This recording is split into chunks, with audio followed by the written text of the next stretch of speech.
வாழ்க்கையே தடுமாற வச்சிரும்.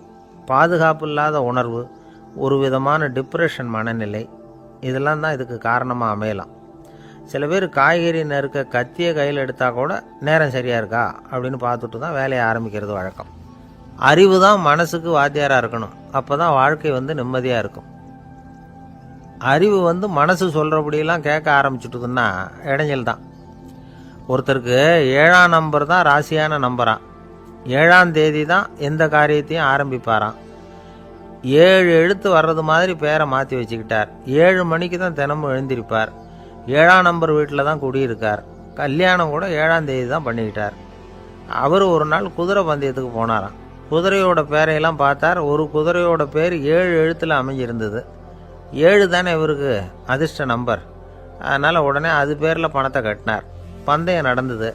என்ன சார் ஆச்சுன்னு கேட்டாங்க. நான் பணம் கட்டின அந்த என்னோட குதிரை 7ஆவதாக சேர்ந்தது சார் அப்படின்னாராம் சோகமாக. தென்கட்சி கோ சாமிநாதன் ஐயா அவர்களின் இன்று ஒரு தகவல் நகைச்சுவை கதைகளை கேட்டு ரசித்தமைக்கு நன்றி.